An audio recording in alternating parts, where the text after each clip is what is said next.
भारत की ताकत है उसकी युवा शक्ति। आज 65% आबादी 35 वर्ष से कम है। यही है हमारी अमृत पीढ़ी जो भारत को 21वीं सदी की महाशक्ति बना रही है।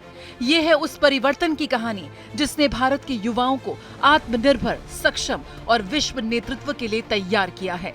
नरेंद्र मोदी ने बहुत पहले से ही इस युवा शक्ति की क्षमता को पहचान लिया और लगातार युवाओं को नई दिशा दी।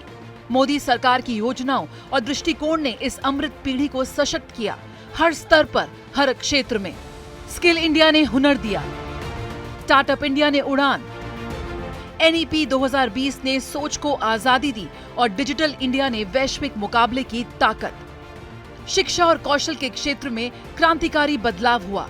राष्ट्रीय शिक्षा नीति 2020 ने छात्रों को कोडिंग, AI, रोबोटिक्स और क्रिएटिव थिंकिंग से जोड़ा। मोदी सरकार के आने के बाद 2020 में जो NEP लाई गई, नेशनल एजुकेशन पॉलिसी, उससे छात्रों को बेनिफिट मिला है। स्किल इंडिया और PMKVY के तहत करोड़ों युवाओं को ट्रेनिंग मिली, उन्हें रोजगार और स्वरोजगार के काबिल बनाया। हमने कौशल विकास योजना के तहत ट्रेनिंग ले चुके थे। वो ट्रेनिंग हम लोग का 14 दिन का था। जिस ट्रेनिंग लेकर अपने घर पे डॉल बनाते, गुड़िया बनाते, उससे हम लोग के दुकानों में सेलिंग होता है। 21वीं सदी का भारत अब नौकरी खोजने वाला नहीं बल्कि नौकरी देने वाला बन रहा है। स्टार्टअप इंडिया ने भारत को दुनिया का तीसरा सबसे बड़ा स्टार्टअप हब बनाया। 1 लाख से अधिक रजिस्टर्ड स्टार्टअप्स और 17 लाख नई नौकरियां।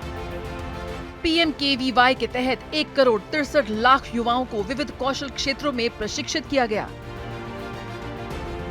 फोन, कैमरा और इंटरनेट अब युवाओं की पहचान और कमाई का जरिया है। क्रिएटर्स इकोनॉमी में लाखों युवा यूट्यूब, गेमिंग, पॉडकास्टिंग और डिजाइन से वैश्विक पहचान बना रहे हैं। AVGC सेक्टर के लिए टास्क फोर्स, डिजिटल टैलेंट को बढ़ावा देने के लिए इंक्यूबेशन सेंटर और यंग क्रिएटर्स को सम्मान। ऑरेंज इकोनॉमी यानी रचनात्मकता को रोजगार में बदलने की ताकत। वेव्स समिट जैसे मंचों ने भारत के डिजिटल टैलेंट को दुनिया से जोड़ा।